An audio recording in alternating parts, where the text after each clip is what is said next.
El aire acondicionado del rascacielos de la Torre Picasso en Madrid siseaba con una monotonía gélida, un sonido apenas perceptible que marcaba el ritmo de un día más en la vida de Mateo Alcázar. Desde su oficina panorámica, el mundo bajo él se extendía como un tapiz de hormigón y cristal, los coches circulando como diminutos insectos. Mateo, a sus 45 años, era la personificación del éxito implacable. Su traje de 3 piezas, confeccionado a medida en Milán, se ajustaba impecablemente a su figura atlética, cada costura una declaración de poder silencioso. Sus zapatos de piel de cocodrilo brillaban bajo la luz artificial, y el aroma de su perfume, una fragancia exclusiva de sándalo y cuero, llenaba el espacio con una densidad casi tangible. Los dedos, largos y elegantes, golpeaban con impaciencia el cristal pulido de su escritorio, esperando la confirmación de la última adquisición millonaria de Alcázar Enterprises. Su cabello, peinado hacia atrás con precisión, revelaba algunas canas prematuras en las sienes, las únicas cicatrices visibles de una vida consumida por la ambición. Era un hombre que había heredado un imperio, sí, pero que lo había expandido con una astucia y una frialdad que superaban incluso las de su padre. En su mundo, los sentimientos eran lujos, debilidades que se pagaban caro. Su reputación, forjada en los salones de los grandes negocios y en las portadas de las revistas de economía, era la de un estratega implacable, un tiburón de las finanzas que no dudaba en despedazar a sus competidores, si eso significaba una victoria. Había cultivado esa imagen con esmero, como un escudo contra cualquier vulnerabilidad. Pero detrás de la fachada de acero, Mateo Alcázar era un ser profundamente solo, un alma cautiva en una jaula de oro. Los recuerdos de su infancia, vivida entre lujos y la constante presión de las apariencias, eran un mosaico de soledad y una profunda carencia afectiva. Su padre, don Fernando, un hombre de la vieja guardia, lo había educado en la crueldad disfrazada de disciplina, enseñándole que el poder era el único refugio, la única moneda de cambio en un mundo despiadado.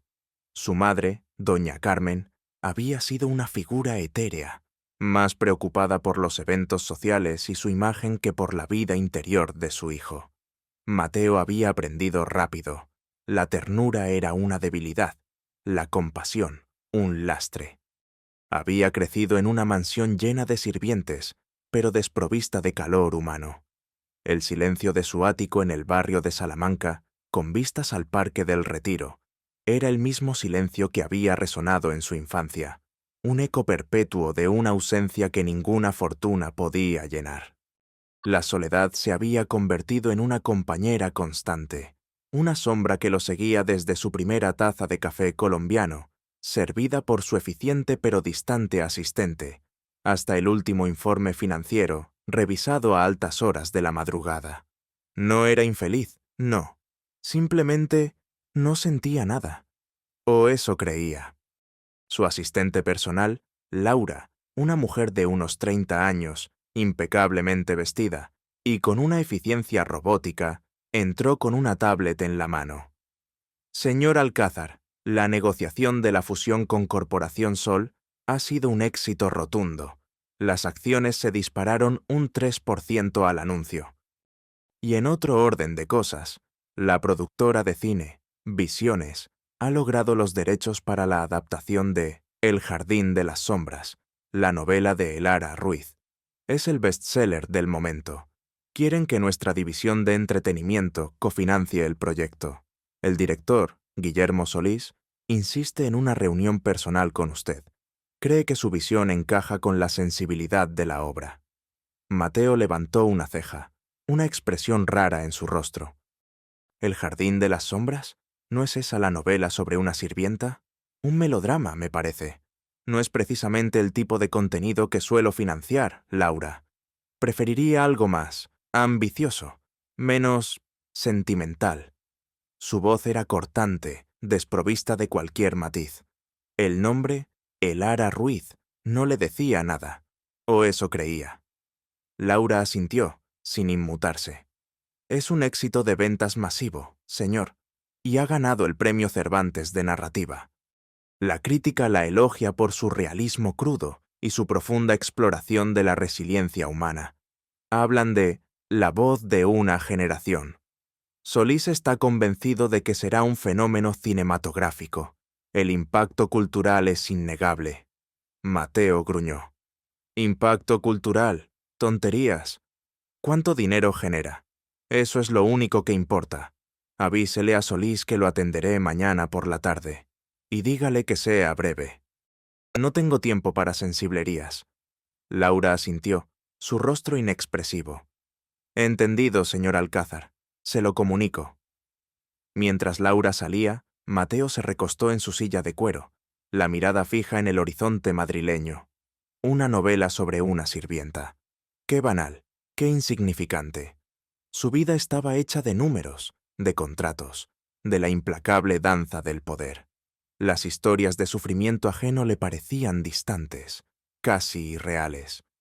Le recordaban a su propia infancia en la mansión, a las figuras invisibles que pululaban por los pasillos, los sirvientes, sus susurros, sus vidas que se movían en una órbita completamente diferente a la suya. Ni siquiera recordaba sus rostros. Eran sombras. Mientras tanto, a pocos kilómetros de allí, en un pequeño apartamento del barrio de Carabanchel, el mundo era un eco de la vida de Elara Ruiz.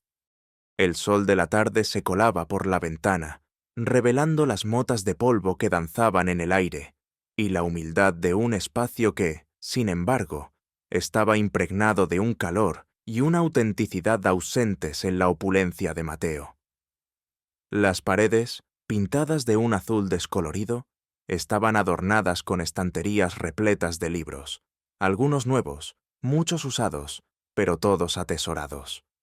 El aire olía a café recién hecho, a papel viejo y a la leve fragancia de incienso que Elara encendía cada mañana.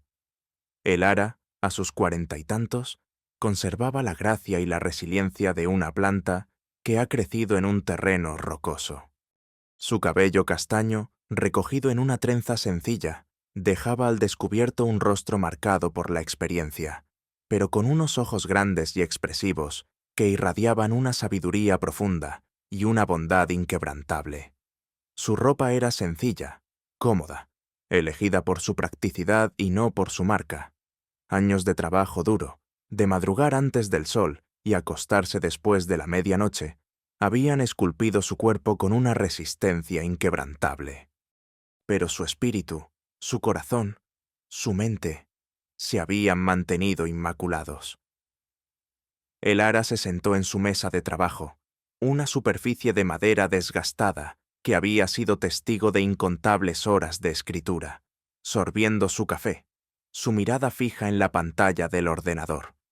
La novela, El jardín de las sombras, que había tardado casi una década en escribir, era el reflejo de su propia vida, de su propia experiencia como sirvienta en una casa rica, de las humillaciones, los desprecios, la invisible barrera que separaba a los amos de los criados. Había volcado en sus páginas cada emoción, cada dolor, cada esperanza, cada lágrima silenciosa. Era su verdad, su catarsis. Su voz, que había sido silenciada durante años, finalmente había encontrado eco en millones de lectores. A pesar de su éxito, Elara mantenía su humildad. No había comprado una mansión, ni un coche de lujo. Su dinero, su inesperada fortuna, se destinaba a ayudar a su comunidad, a su anciana vecina, a los niños del barrio, a una pequeña fundación de ayuda a mujeres maltratadas. Ese día, mientras revisaba las últimas correcciones de la edición de bolsillo, la llamada de su agente literario, Pilar, la sorprendió. Pilar, una mujer vibrante y apasionada, gritaba de emoción al otro lado de la línea. «Elara, lo hemos logrado. Visiones, la productora de Mateo Alcázar, ha confirmado la reunión para la adaptación cinematográfica. Es un sueño, tu historia en la gran pantalla. Es un paso gigantesco para tu mensaje, para todas esas mujeres que has representado». Elara sonrió. una sonrisa genuina que le iluminó el rostro. ¿Mateo Alcázar, el magnate? ¿Estás seguro, Pilar? No es exactamente el tipo de persona que creería yo que se interesaría por una historia así. Había un matiz de ironía en su voz, un recuerdo lejano, apenas un destello. Pilar rió. El ara es un negocio, y tu libro es oro puro. Además, Guillermo Solís, el director, es un genio, y él está empeñado en que sea un proyecto con alma. Confía. Esta es tu oportunidad de llevar tu voz a todo el mundo. La reunión tuvo lugar al día siguiente en la productora de Alcázar Enterprises, un edificio moderno de cristal y acero. El ara llegó en taxi, su ropa sencilla contrastando con el lujo ostentoso del lugar. El aire dentro del edificio olía a nuevo, a sofisticación, a dinero, un olor que le recordaba, de forma extraña, a la mansión donde había servido. El director, Guillermo Solís, la recibió con una calidez genuina, un hombre de mediana edad con una mirada sensible y un entusiasmo contagioso. Se sentaron en una sala de reuniones minimalista, con una mesa de cristal y sillas ergonómicas. El silencio previo a la llegada de Mateo se llenó con el tenue zumbido del aire acondicionado y el golpeteo de las gotas de lluvia contra los grandes ventanales. La luz que entraba era tenue, gris, reflejo de un cielo nublado. Y entonces Mateo Alcázar entró en la sala. Su presencia llenó el espacio, una aureola de poder y distancia. Vestía un traje gris oscuro impecablemente cortado, sus ojos de acero evaluando la sala con su habitual frialdad. Al verlo, el corazón de Elara dio un vuelco. No era posible. No podía ser él. El tiempo pareció detenerse. La luz de la sala se atenuó, enfocándose solo en ellos dos. El olor a su perfume caro, tan familiar y tan distante, flotó en el aire, mezclándose con el olor a papel nuevo de los guiones y el leve aroma a café. Mateo se movió con una fluidez casi felina, tomando asiento en la cabecera de la mesa, sus ojos recorriendo a Guillermo, luego a Laura, y finalmente deteniéndose en el ara. Ella lo miró, su mirada un complejo tapiz de asombro, reconocimiento y una punzada de dolor. Él no la reconoció de inmediato. ¿Cómo podría? Para él, ella era una sombra más del pasado, una cara anónima entre las muchas que habían pululado por su mansión. Pero para ella, él era el niño arrogante, el adolescente cruel, el joven heredero que, sin saberlo, había sido parte de su tormento. «Señorita Ruiz», dijo Mateo, su voz monótona desprovista de calor. «Guillermo me ha hablado de su éxito. Espero que esta reunión sea productiva». Sus ojos la evaluaron, de arriba a abajo, con la misma frialdad con la que habría evaluado un informe financiero. No había ni un rastro de reconocimiento, ni la menor fisura en su armadura. El ara sintió un escalofrío. La familiaridad de su voz, de su mirada, de su desdén, era inconfundible. La misma mirada que la había reducido a la invisibilidad en esa gran mansión. La misma voz que le había dado órdenes con una arrogancia inconsciente.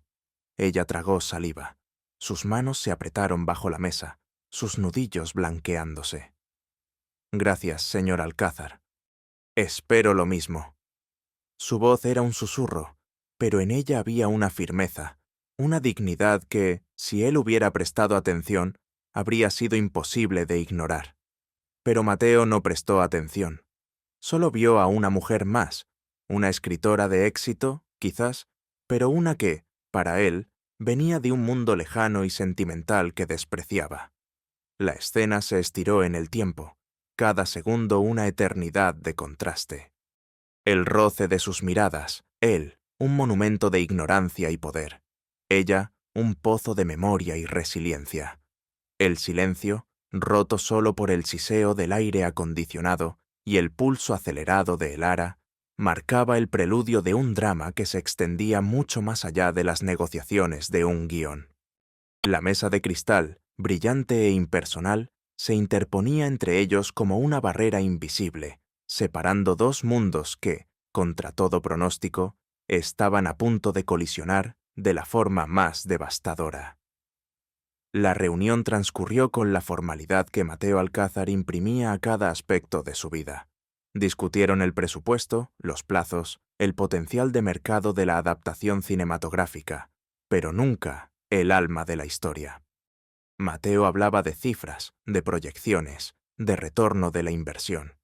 Elara, sentada frente a él, se esforzaba por mantener la compostura, su mente un torbellino de recuerdos, la frialdad de sus ojos, la forma en que se ajustaba el puño de su camisa, el sutil tic en su mandíbula cuando algo le irritaba. Todo era extrañamente familiar. Las palabras de su novela resonaban en su cabeza, especialmente los pasajes que describían la humillación, la invisibilidad. Ella se sentía de nuevo como la sirvienta, la sombra, a pesar de su nuevo estatus. La ironía era palpable, amarga. Al día siguiente, Mateo se encontró a sí mismo, de forma inusual, pensando en Elara Ruiz. No era por la novela ni por el negocio, era algo más. Una punzada de inquietud, una extraña resonancia en su memoria que no podía identificar. Su mente, acostumbrada a la lógica y los hechos, se irritaba con esta nebulosa sensación. Había algo en sus ojos, en su postura, que le resultaba familiar, pero no podía precisar qué. Se lo atribuía al cansancio, al estrés de las negociaciones, pero la imagen de Elara, su mirada tranquila pero profunda, se negaba a desaparecer de su mente. En su primer largo monólogo interno, mientras revisaba los contratos, su mente divagaba. ¿Por qué esa mujer me resulta tan extraña? No es una belleza clásica, no es particularmente carismática como otros escritores, pero hay algo, una especie de quietud, una profundidad. Me recuerda a algo. No lo sé. ¿Quizás a mi madre? No, mi madre era todo superficialidad. ¿A una de las sirvientas? Absurdo. Nunca las miré a la cara. Eran parte del mobiliario. Pero ella, ¿por qué me mira así? Como si me conociera, como si supiera un secreto. Es una escritora. Los artistas son todos unos sentimentales, unos ilusos. Seguro que solo quiere conmoverme con su historia de vida. No hay tiempo para eso. Necesito concentrarme en la fusión con Corporación Sol. Sergio Solano está moviendo sus piezas. No puedo permitirme distracciones, ni debilidades, ni recuerdos. Los recuerdos son un ancla que te arrastra. Mientras la preproducción de la película avanzaba, las interacciones entre Mateo y Elara se hicieron más frecuentes. A menudo se encontraban en reuniones de equipo, en lecturas de guión, en las instalaciones de la productora. Él seguía tratándola con su habitual frialdad profesional, pero su subconsciente comenzaba a trabajar. Pequeños detalles, un gesto de su mano, la forma en que el sol se reflejaba en su cabello, el timbre de su voz, activaban destellos fugaces en su memoria. Un día, durante una reunión para discutir los escenarios, Elara mencionó de pasada la gran escalera de mármol de la antigua mansión Alcázar, el epicentro de su novela. Mateo se tensó. ¿Por qué la escalera? Es una escalera común. Elara sonrió con amargura. Para algunos, sí. Para otros, era una montaña que escalar, un símbolo de la distancia infranqueable entre dos mundos. Sus ojos, por un instante, se fijaron en los suyos con una intensidad que lo desarmó. Mateo sintió un escalofrío. Esa escalera. El símbolo de su propia infancia solitaria, de la frialdad de su hogar. Paralelamente, el biplot comenzó a complicarse. Javier Solano, el implacable CEO de una productora rival y un antiguo conocido de Mateo, estaba tejiendo una red de intrigas. Javier, un hombre de unos 50 años, de sonrisa lobuna y mirada calculadora, había trabajado durante años para el padre de Mateo, don Fernando. Siempre había resentido la arrogancia de la familia Alcázar y el trato despectivo de don Fernando, que lo veía como un simple lacayo, a pesar de su inteligencia y ambición. Javier había sido testigo silencioso de muchas de las humillaciones infligidas a los sirvientes y también de las crueldades de un joven Mateo, quien, inconscientemente, replicaba el comportamiento de su padre. Tras la muerte de don Fernando, Javier había fundado su propia productora, construyendo su fortuna ladrillo a ladrillo, alimentado por el resentimiento y el deseo de superar a los Alcázar. Él también estaba interesado en los derechos de la novela de Elara Ruiz, pero su objetivo principal era hundir a Alcázar Enterprises y, de paso, exponer el lado oscuro de la familia. Javier había descubierto, a través de contactos en el mundo editorial y por sus propias investigaciones, que la novela de Elara Ruiz no era una ficción total. Sabía que se basaba en sus experiencias como sirvienta en la mansión Alcázar. Y sabía que Elara guardaba diarios de aquella época, llenos de detalles incómodos y comprometedores sobre la familia. Una noche, Mateo recibió una llamada anónima. La voz, distorsionada, le dio una advertencia. Alcázar, esa escritora, Elara Ruiz. Su libro no es solo ficción, es una verdad. Y esa verdad podría desvelar mucho sobre su familia, sobre su padre, sobre usted. La voz se cortó, dejando a Mateo con el auricular pegado a la oreja, su corazón latiendo con fuerza. Los diarios. Ese era el objeto simbólico que comenzaba a aparecer. Elara, en su juventud, había encontrado un pequeño cuaderno de tapas de cuero, desgastado por el tiempo, abandonado en la biblioteca de la mansión. Lo había usado como su diario personal, escribiendo sus pensamientos, sus observaciones, sus dolores, sus esperanzas y, sí, las humillaciones que sufría, a menudo con detalles crudos, de los comportamientos de la familia Alcázar, incluido un joven Mateo. Ese cuaderno se había convertido en su único confidente, su refugio. Lo llevaba siempre consigo, incluso después de irse de la mansión, como un amuleto, una promesa de que algún día su voz sería escuchada. En su segundo monólogo interno, mientras se debatía entre la inquietud y la creciente amenaza de Javier Solano, Mateo se sentía acorralado. ¿Diarios? ¿Qué diarios? ¿Qué verdad? Es absurdo. Esa mujer... ¿Quién es? ¿Por qué me siento así? No puedo dejar que un simple libro, un melodrama, arruine todo lo que he construido. Mi padre, siempre tan cuidadoso con la imagen pública, pero también tan cruel en privado. ¿Habrá hecho algo? No, es impensable. Pero esa voz en el teléfono, Javier, solo él es tan retorcido. Quiere hundirme. Y usa a esa mujer. Usa una historia sentimental. Es una debilidad. Y yo no tengo debilidades. No, tengo que controlarlo. Tengo que saber qué hay en esos diarios. No puedo permitir que el pasado me alcance. El pasado es para los débiles. Yo soy fuerte.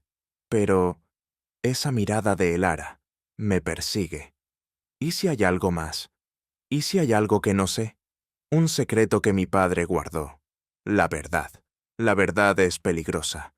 Pero la ignorancia puede ser mortal. Tengo que decidir. Esto no es solo un negocio. Es personal. Demasiado personal. La presión se intensificaba. Javier Solano, viendo que Mateo no cedía, decidió jugar su carta más fuerte. Contactó a un periodista de un tabloide sensacionalista, filtrando fragmentos de los supuestos diarios de Elara descontextualizados, pero lo suficientemente sugerentes como para dañar la reputación de la familia Alcázar y, por extensión, la de Mateo. Los titulares comenzaron a aparecer. El lado oscuro de los Alcázar, humillación y secretos en la mansión de la élite. La noticia de la conexión entre la novela bestseller y la familia del magnate se extendía como la pólvora. En el mundo de la alta sociedad, los susurros se convirtieron en murmullos, los murmullos en acusaciones. Los socios de Mateo comenzaron a dudar. Algunos amenazaban con retirar sus inversiones. El imperio de Alcázar Enterprises, tan cuidadosamente construido sobre una imagen de impecabilidad, comenzaba a tambalearse. Mateo se sintió acorralado. Las llamadas de sus abogados eran constantes. La prensa asediaba su oficina. La reputación de su familia, su propio nombre, estaban siendo arrastrados por el fango. Se vio forzado a convocar una reunión urgente con su equipo de relaciones públicas y con el director de la película, Guillermo Solís, y por supuesto, con Elara Ruiz. La sala de reuniones, antes un lugar de poder y negociación, ahora se sentía como una jaula. El aire estaba cargado de tensión, de un silencio pesado que precedía a la tormenta. «Señorita Ruiz», dijo Mateo. Su voz esta vez no era fría, sino una mezcla de rabia contenida y una vulnerabilidad apenas perceptible. Parece que su obra literaria está causando más problemas de los que creía. Estas filtraciones a la prensa, no podemos permitir que nuestra empresa se vea arrastrada por esto. Necesito que desmienta públicamente estas acusaciones, que declare que su novela es pura ficción. De lo contrario, tendré que cancelar el proyecto de la película. Y, por supuesto, mi empresa tomará acciones legales por difamación. Sus ojos, una vez más, intentaron perforar los de Elara, buscando una sumisión que no encontró. Elara lo miró, sus ojos llenos de una calma inquietante. «Señor Alcázar», respondió, su voz serena pero firme. «Mi novela es la verdad, no la verdad literal de cada palabra, pero sí la verdad emocional de mi experiencia. Y no la desmentiré. No desmentiré la humillación que sufrí, ni la de tantas otras mujeres. No desmentiré la realidad de lo que era vivir en esa mansión, una prisión de lujo para ustedes, una prisión de soledad para nosotros». La mención de nosotros se clavó en Mateo. No puedo vender mi alma por una película, por una reputación que no es la mía, y si eso significa que no hay película, que no hay éxito, lo aceptaré. He vivido con menos, he vivido con nada. Mi dignidad no tiene precio. La confrontación, la negativa de Elara, lo llevó a su punto de no retorno. Mateo se sintió como si un abismo se abriera bajo sus pies. Su mente, acostumbrada a la victoria, no podía concebir la derrota. Perder la película, enfrentar la ruina de su reputación, de su empresa. Todo por la verdad de una sirvienta. Era una elección inaceptable. Sin embargo, en lo más profundo de su ser, una voz, apenas un susurro, le decía que había algo más en juego que el dinero y el poder. Había una verdad que él había enterrado con tanta fuerza, que ahora clamaba por ser desenterrada. Elara se levantó, su pequeño cuaderno de tapas de cuero en la mano, símbolo de su resistencia. Lo miró, no con odio, sino con una piedad que lo desarmó. La verdad, señor Alcázar, siempre encuentra su camino, y a veces el dolor es el único que nos puede enseñar a verla. Esa noche, en la soledad de su ático, Mateo se enfrentó a su noche oscura del alma. Los titulares de los periódicos, las llamadas de sus socios, la imagen de Elara con su cuaderno, todo se mezclaba en un torbellino de desesperación. Se sentó en su lujoso sofá de cuero. El whisky en su mano temblaba ligeramente. El silencio de la noche era ensordecedor. Las luces de la ciudad, antes un símbolo de su poder, ahora parecían burlarse de su aislamiento. Esto es el fin, pensó. Todo lo que construí, todo el esfuerzo de mi padre, se va al traste por una maldita novela, por los recuerdos de una sirvienta. ¿Cómo pude ser tan ciego? ¿Cómo pude permitir que esto pasara? Mi reputación, mi nombre, lo es todo. Sin eso, ¿quién soy? Un fraude, un hombre vacío. Y ella, Elara, la mujer de los ojos tranquilos, la que me miró como si supiera todos mis secretos, los secretos que ni yo mismo recordaba. Me habló de la verdad, del dolor. ¿Qué dolor? ¿El mío? ¿El de Clara? ¿El de Sol? No pude proteger a Clara, no pude proteger a Sol. Fui un cobarde. Ignoré las señales, y ahora estoy aquí. solo, enfrentando las consecuencias de una vida construida sobre el olvido y la frialdad. ¿De qué sirve todo este dinero, todo este poder, si estoy solo, si estoy vacío? ¿Y si ella tiene razón? ¿Y si la verdad, por dolorosa que sea, es el único camino hacia la libertad? ¿Soy capaz de eso? ¿Soy capaz de perderlo todo para encontrarme a mí mismo? El peso de su pasado, la arrogancia de su juventud, las humillaciones infligidas, todo se precipitaba sobre él, un aluvión de culpa y arrepentimiento. El frío que había sentido durante años en su corazón, de repente, se intensificó, pero esta vez no era un frío de indiferencia, sino de un dolor insoportable, el dolor de la verdad. La crisis era total, personal y profesional. Mateo Alcázar, el hombre de acero, se estaba desmoronando. Y en sus ruinas, una pequeña luz, la luz de una verdad largamente negada, comenzaba a brillar, prometiendo una redención que, aunque dolorosa, sería su única salvación.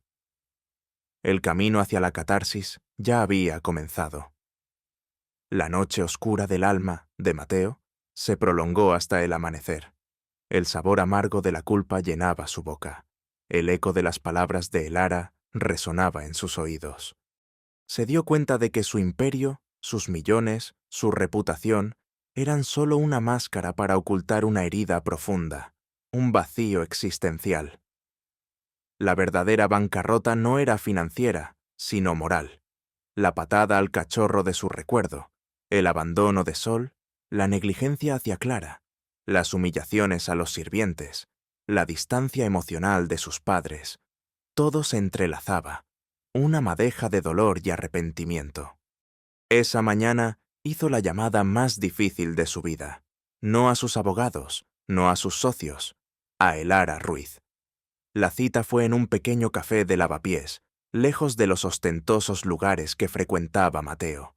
El aire olía a café tostado, a especias y a la vida bulliciosa del barrio. El ruido de las conversaciones, el tintineo de las tazas, todo era tan diferente al silencio pulcro de su mundo. Elara llegó, su cuaderno de tapas de cuero en la mano, su rostro sereno, pero con una cautela apenas perceptible en sus ojos. Mateo la esperó, su traje impoluto contrastando con la sencillez del lugar. La tensión era palpable. «Gracias por venir, señorita Ruiz», comenzó Mateo. Su voz, para su propia sorpresa, era suave, desprovista de su habitual frialdad. Necesito que me cuente la verdad, toda la verdad, sobre la mansión, sobre mi padre, sobre mí». Su mirada se clavó en los ojos de Elara, no con desafío, sino con una desesperada necesidad de comprender. Elara lo observó en silencio durante un largo instante, sus ojos buscando la sinceridad en los suyos. Vio una grieta, una vulnerabilidad que nunca antes había percibido en él. «¿Está seguro de lo que pide, señor Alcázar? La verdad puede ser dolorosa». Mateo asintió. «Ya lo sé. Pero ya no puedo vivir en la mentira». Y entonces Elara comenzó a hablar. Su voz era tranquila, pero sus palabras eran un torrente de recuerdos. Flashback de la revelación de la verdad. 3000 caracteres solo esta escena. Elara se transportó al pasado. Sus ojos se velaron, y Mateo la siguió a su memoria. La mansión, antes un símbolo de lujo, se transformó en una cárcel de cristal. Ella era apenas una adolescente, recién llegada del campo, asombrada por la opulencia, pero pronto asfixiada por la crueldad. Recordó a doña Carmen, la madre de Mateo, una mujer de belleza fría y desprecio inherente, que la obligaba a servirla mientras ella se bañaba, riéndose cuando Elara se sonrojaba, llamándola la campesina patosa. Los interminables listados de tareas, las noches sin dormir, la comida escasa y las sobras frías. Una vez, don Fernando, su padre, la voz de Elara se tensó. Me obligó a limpiar el suelo de la biblioteca con un cepillo de dientes. Él estaba leyendo, sentado en su sillón de cuero, y no me quitó la vista de encima, riéndose de cada movimiento lento y doloroso. Así aprenderás lo que es el valor del trabajo y lo que es la obediencia, muchacha, me dijo. Mateo cerró los ojos, un escalofrío de vergüenza y horror recorriéndole el cuerpo. Él no lo había sabido, o más bien, lo había ignorado. El ara continuó, su voz cargada de emoción. Pero no solo fue su padre. Usted también, señor Alcázar. Usted era un niño entonces, un adolescente. Me llamaba la sombra. Una vez me hizo creer que había un mensaje importante para mí en el fondo de la piscina. Y yo, tonta e ingenua, me tiré, con mi uniforme, solo para que usted y sus amigos se rieran a carcajadas. La humillación, el agua fría, el ridículo. Mateo sintió el frío de la piscina, el sonido de las carcajadas, la sensación de vergüenza de el ara, un recuerdo difuso, una imagen fragmentada de un joven él, riendo sin piedad. Un nudo se formó en su garganta. Pero lo que más me dolió, continuó el ara, una lágrima silenciosa deslizándose por su mejilla, fue su indiferencia. Era como si no existiéramos, como si fuéramos muebles, cosas. Yo le veía a usted con su perrito dorado, Sol, siempre tan alegre. Una vez estaba llorando en la cocina por un plato roto, y Sol se escapó de usted y vino a lamer mis lágrimas. Fue el único ser en esa casa que me mostró algo de calor. Y usted lo regañó, lo apartó, lo arrastró de nuevo a su mundo. Me sentí doblemente invisible. La imagen de Sol lamiéndole las lágrimas, la misma imagen que había atormentado a Mateo durante años, ahora se presentaba ante él con una claridad devastadora. La culpa, que había enterrado tan profundamente, estalló. Él había sido testigo de su sufrimiento. Había sido cómplice, por omisión, por indiferencia, por arrogancia. De vuelta en el presente, Mateo ya no podía contenerse. Su rostro estaba pálido, sus ojos enrojecidos. Lo siento, Elara, lo siento mucho, por todo. Las palabras salieron con dificultad, ahogadas por la emoción. Las lágrimas, que no había derramado en décadas, brotaron libremente, surcando su rostro. Era un llanto de arrepentimiento, de vergüenza, de una catarsis brutal que lo despojaba de todas sus defensas.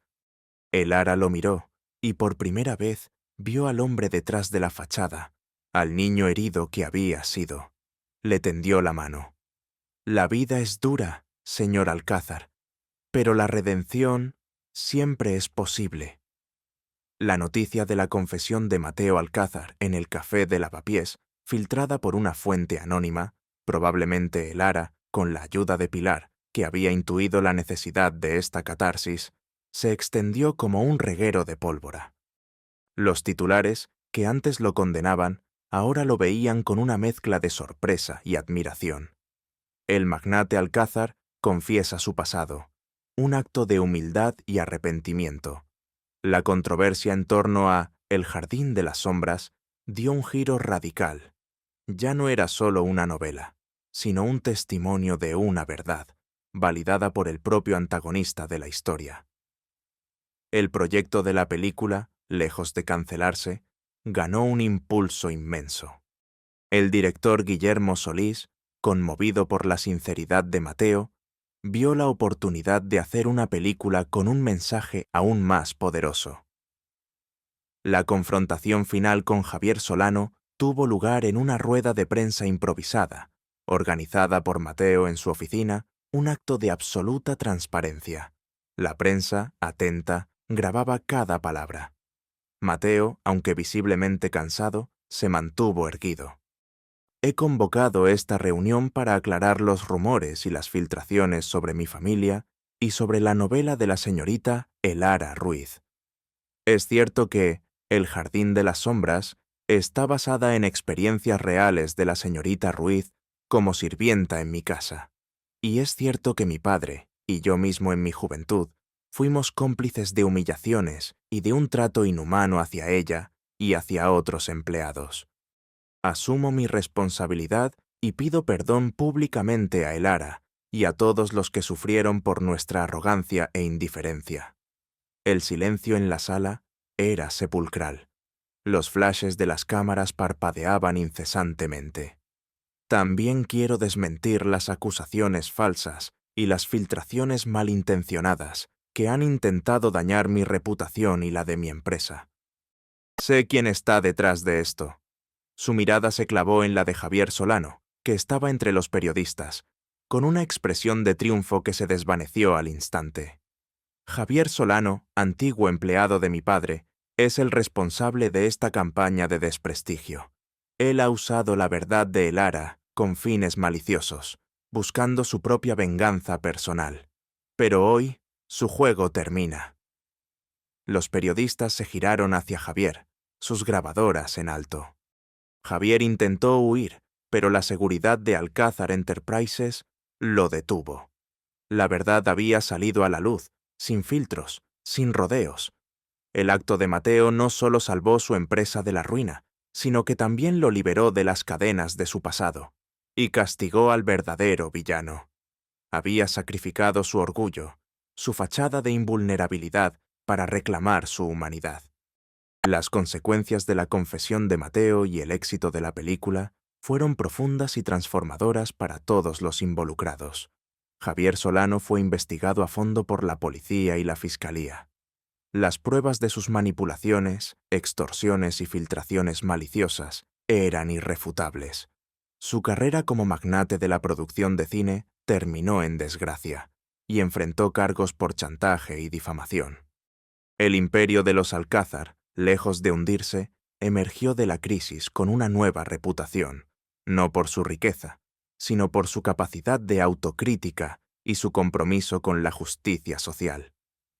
Mateo, el magnate frío, se había convertido en un empresario con conciencia, un líder que inspiraba respeto no solo por su inteligencia, sino por su humildad. Las acciones de Alcázar Enterprises se recuperaron, y la división de entretenimiento, con el Jardín de las Sombras como su buque insignia, se convirtió en un referente de contenido con propósito. La vida de Elara Ruiz, por supuesto, cambió radicalmente. La película fue un éxito rotundo, un fenómeno mundial que conmovió a millones de espectadores. Su libro, ya un bestseller, alcanzó nuevas cotas de popularidad. Pero Elara no se dejó deslumbrar por la fama o la fortuna. Siguió viviendo en su modesto apartamento de Carabanchel, rodeada de sus libros y de la calidez de su comunidad. Su dinero lo dedicó, en gran parte, a la Fundación La Voz Silenciada, que había creado para ayudar a mujeres víctimas de la explotación laboral y la humillación, ofreciéndoles apoyo legal, psicológico y la oportunidad de formarse y encontrar su propia voz. Ella se convirtió en un faro de esperanza, un símbolo de la resiliencia humana. La relación entre Mateo y Elara evolucionó de forma inesperada. No fue un romance, sino una amistad profunda, basada en el respeto mutuo, el entendimiento del dolor compartido y la redención. Se reunían a menudo, no en las oficinas lujosas, sino en el mismo café de Lavapiés donde se había desvelado la verdad. Hablaban durante horas, no de negocios, sino de la vida, de las lecciones aprendidas, de la importancia de la empatía. Mateo, despojado de su armadura, se mostraba como un hombre reflexivo, compasivo, aún con sus cicatrices, pero ahora capaz de sentir, de conectar. Le contaba a Elara sobre su infancia solitaria, sobre la presión de su padre, sobre el dolor de la pérdida de Sol y Clara. Y Elara lo escuchaba, ofreciéndole la misma comprensión que ella había anhelado en su juventud. Un año después de la premier de El Jardín de las Sombras, Mateo y Elara se encontraron en un evento benéfico organizado por la Fundación La Voz Silenciada. La mansión Alcázar, ahora convertida en un centro de acogida para mujeres y niños desfavorecidos, era un lugar lleno de vida y risas, un símbolo de la transformación y la redención. El jardín, antes un lugar de humillación, ahora era un espacio de juego y esperanza. Los olores a flores, a comida casera y a la risa de los niños llenaban el aire. Mateo, con Solcito a sus pies, observaba a Elara, que leía un cuento a un grupo de niños en el mismo salón donde una vez había servido en silencio. La vida le había dado una segunda oportunidad, no para ser el hombre más rico del mundo, sino para ser un hombre de bien, un ser humano completo. La moral de la historia, profunda y conmovedora, se reflejaba en cada gesto, en cada mirada. La verdadera riqueza no residía en las cuentas bancarias o en las posesiones materiales, sino en la capacidad de reconocer y enmendar los errores, de abrir el corazón a la compasión y de luchar por la dignidad de todos los seres humanos. La humillación, el desprecio y la arrogancia eran venenos que, a la larga, solo envenenaban el alma de quien los infligía. Elara Ruiz, la sirvienta humillada, se había convertido en una voz poderosa, no a través de la venganza, sino a través de la verdad, la resiliencia y el poder de la palabra. Su historia era un recordatorio de que la fuerza más grande no reside en el poder sobre los demás, sino en la capacidad de superarse a uno mismo, de transformar el dolor en arte y de encontrar la redención en el perdón, no solo hacia los demás, sino hacia uno mismo. Mateo Alcázar, el magnate frío, había encontrado su humanidad en el espejo de su pasado, aprendiendo que la dignidad, la empatía y la conexión humana son los verdaderos tesoros, más valiosos que cualquier fortuna. Y así, el jardín de las sombras de su pasado se había transformado, finalmente, en un jardín de luz y esperanza.